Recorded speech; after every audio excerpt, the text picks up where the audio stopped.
Okay, so with this one, we're gonna use a pretty simple script, and you might be familiar with this that I've shown in the past of just using a height field, but that's just that. We're gonna use a black and white image to create landforms from that. So it's a combination of using, again, this very simple script in Grasshopper, as well as creating some different color gradients in Photoshop. So I'll get into that as well for this.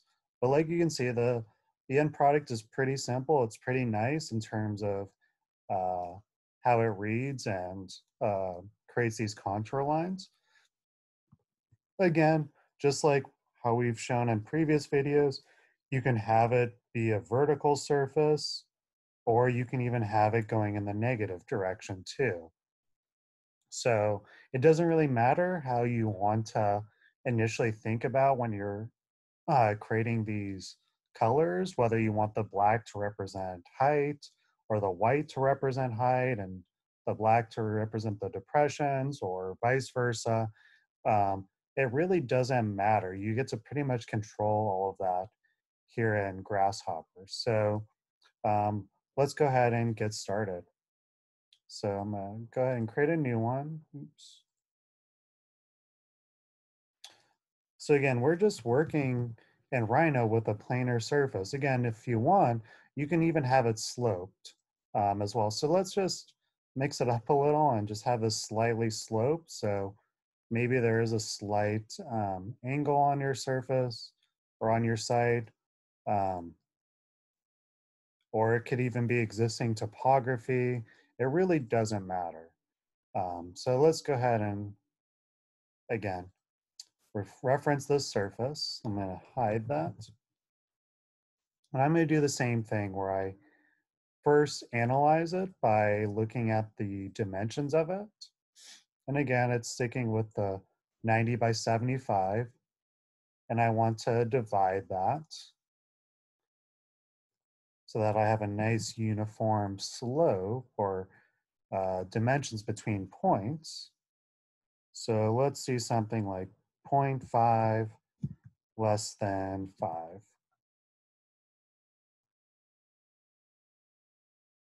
Okay. And now I can divide my surface that way. So I'm going to do surface, divide surface. This is the surface I'm using. Here's the U's, here's the V's. So pretty dense right now. I'll go ahead and increase that a little bit so it's not too overwhelming. And so now we want to adjust a couple things. First, I want to reparameterize my surface. That's just for the purposes of the using that image. The next thing I want to do is also go ahead and flatten these. Okay. All right. So now the next step will be is to actually use the image sampler. So I'll drag the UVs into there. I'll double click in here and find uh, these different gradients. So I'll start off with just this height field image. Hit OK. And then the next thing you want to do to make sure it works is to not have it set to the RGB channel, but the actual lightness or the brightness channel. So I'm gonna hit OK. So this way it gives us ones and zeros and everything in between. So you'll see ones indicate white, and then the zeros indicate black for this. And so we can go ahead and move these points in the Z direction based off of those values. And again, we want to add a multiplier just so that it's not sticking within 1 to 0 feet. So I'll do something like -20 less than 20. And I'll start off somewhere in the positive.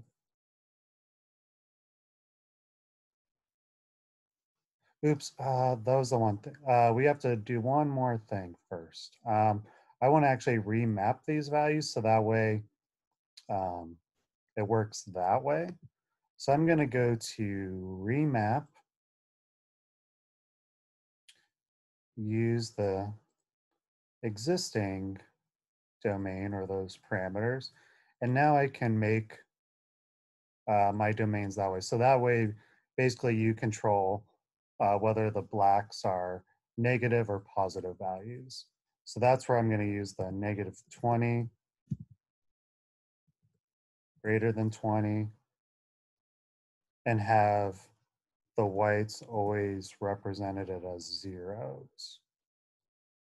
Obviously, if you're starting with a black background and painting whites, then it would be the opposite. But for this, we can just start like this. So I'm going to turn off this stuff. So again, it is sloped, but it's still going to work just the way we want it to. So here's again what it starts to look like. If I start to increase that, now it's the mounds. So you can kind of see that the highest point, so this really dark area, is right there. Then there's a slight kind of saddle, which is showing right there. Then it gets lighter, which is down there. And then it comes back up to there. So that's how it's really kind of reading off of that. So let me jump into Photoshop just to show you how to kind of get that set up. So I'm using the same proportions in Photoshop as at my Rhino file. So obviously the model itself is 90 feet by 75 feet. I don't want to have an actual canvas that size, but I can use the same proportions. And in this case, um, we can see that my canvas is 1800 pixels by 1500 pixels. That's basically translates to 90 by 75. Then I just multiplied them by 20 to get to those proportions. So that just kind of keeps everything the same. The next step that I did was I actually drew with the pen tool basically the outline of my shape. So obviously you can just create a new layer, use the pen tool here, and start to draw what you want that shape to look like.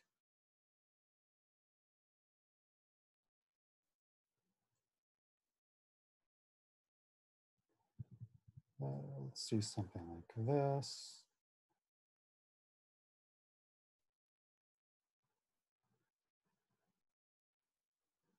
It's kind of interesting.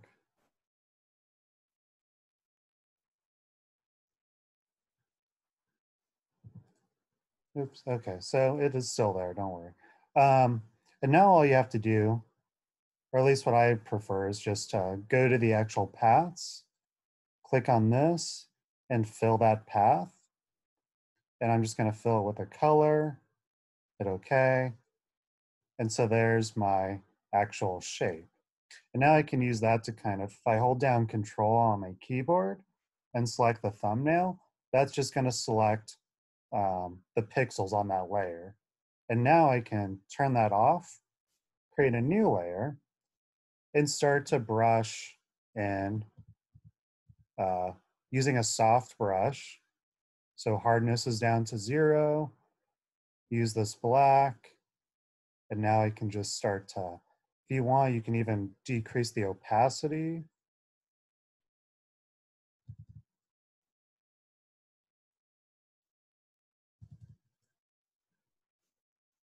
And it doesn't even have to be perfectly circular, right? You can kind of paint these in as you wish. Some areas can obviously be much darker. That's why it's good to kind of stick with something that's got some opacity, so it's more of a gradient.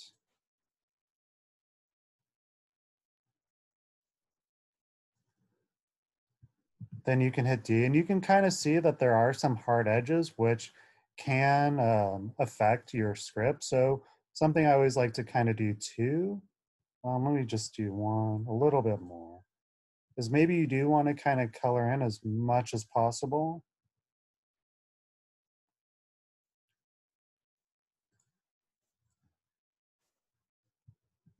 Right, so kind of like that. Now I'll deselect that by hitting Control D, And now I'll just use the eraser tool. Again, I'll use a really large eraser for the most part. Oops. Oops, I used the wrong one. Where is my eraser? There it is. So again, I'm gonna make sure that this is a nice, soft eraser and just kind of go over some of those areas so I don't have an actual hard edge. Because else you'll have kind of a sharp drop off with the points and grasshopper. So we just kind of want that to be nice and blended. And I'm sticking with 100% opacity, so I'm not having to go over it too many times.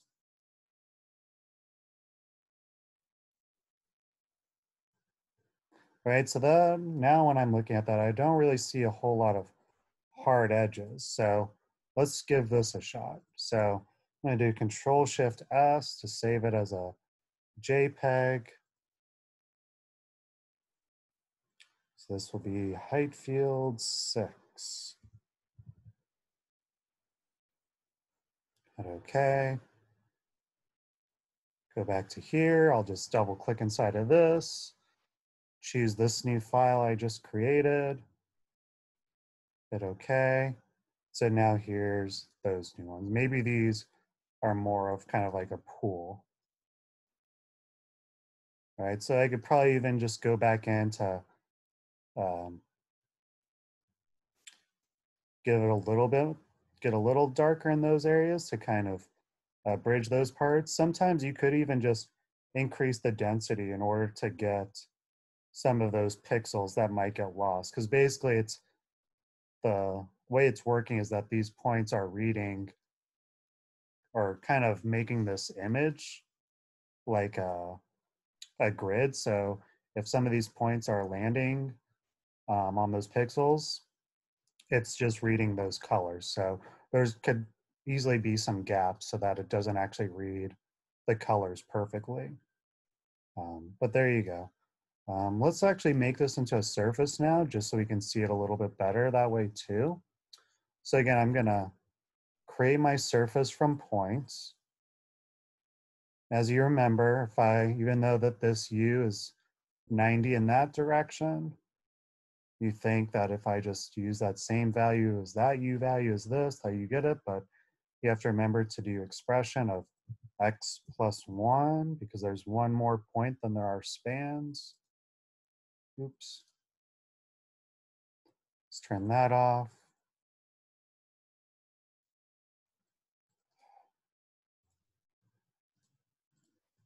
There we go. And if you want, you can even contour it too. I'm going to do something like 0.25 since I don't have a whole lot of elevation change. So there you go. So you can even see that even with the sloped, it's kind of even capturing that part too, which is nice. So let's go back to Photoshop just to look at those other iterations. So here's this one, which is kind of nice. So maybe you want a hard edge. And that's not that difficult if you want to, again, I'm going to use this shape now. Create a new layer. Again, I'm just going to use the black brush and I'm going to maybe use something like 30 opacity. Oops, let's make sure we're using the actual brush. 30 opacity. And now I can kind of just brush over these areas. And so I'm actually brushing outside of that area to get that nice hard edge.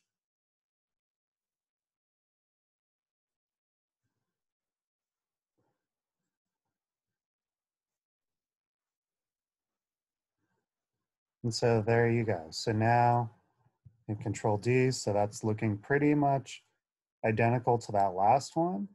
And I mean, it looks pretty neat too when you look at that one. So I'm gonna double click, change the image, hit OK. Right, so now we have that kind of nice hard edge. Again, you can probably even add a retaining wall by just kind of drawing that same area. These work really well by having a really dense grid of points versus something that's a little more uh, loosely spaced. Because if I do it like that, you kind of lose that hard edge, right? So just be aware of that. Like it's not say that that's wrong. It does. It's just you need to be aware if that will affect the actual topography. So another easy one is doing like these uh, basically little mounds, right? So again, I can just use my marquee tool for the circle or the oval. I'll start off with something like this, and I'll just give it a solid fill. Next, I'll go to my effects and choose gradient overlay and stick with something around the 67%. I'm not sure why like 100 doesn't have it perfect, but you can start to see that you obviously want there to be some white on the edges. And then everything else should be fine. Obviously, just make sure that it's set to the radial style. Hit OK. And then the next thing I want to do is rasterize that layer style. And now I can start to transform it by holding shift to make it uniform. I can, again, hit control or hold down control and select the thumbnail to select just that. Hold down alt and the move tool to make a copy. Make it this one maybe smaller. Hit enter. Hold alt to make another copy. Maybe this one's even smaller. And then you can just do one last one. Maybe it's slightly bigger, right? So that's a pretty easy way to create those mounds. I'm going to show you one last one. So there's these two fun spiral ones that I've also created. These look really cool in Grasshopper as well. And in order to do that, I'm going to, again, create a new layer. I'm going to use the marquee, but use the rectangle option. I'm going to hold shift to make sure it's square. And I'm just going to make sure to, I'll give it a fill. I'm just going to make sure to move it so that it's in the center.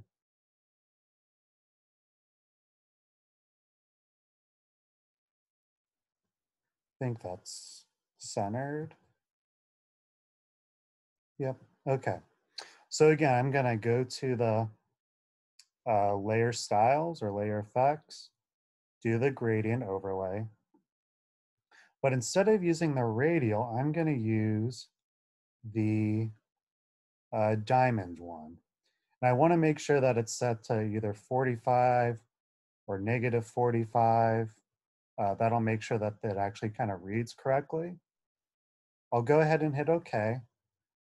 And I'm going to, again, increase the size a little bit by just holding down Alt. Oops. Again, I want to right click, rasterize layer style, and now it'll work. And so the next thing I want to do is go up to filter. Oops, let's go ahead and apply that. Go up to filter, distort, and use the twirl option. So I'll zoom out a little bit so I can actually see it. And now you can start to see how that's actually working. So you can increase the amount of twirl that's going on by doing that. And go ahead and hit OK to get this just kind of uniform shape like that. But if you want it to look something more like this effect, I'm gonna, again, right apply that, hit Control T to transform, right click again and check distort. And now I can grab these corners and start to move them to kind of give them a slightly altered size and dimensioning, which starts to look pretty interesting. So I'm gonna just make that a little bit bigger. So there we go. So that's looking pretty cool. So that's how you would do that. And again, let's bring that into Rhino so that we can see what that actually does. So I'm gonna double click, choose this one now, hit OK. And again, you probably want this to be pretty dense with points.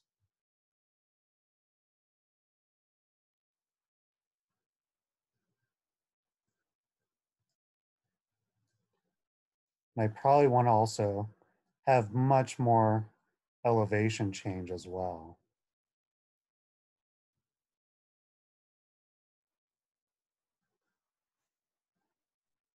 Yeah, that's looking really cool.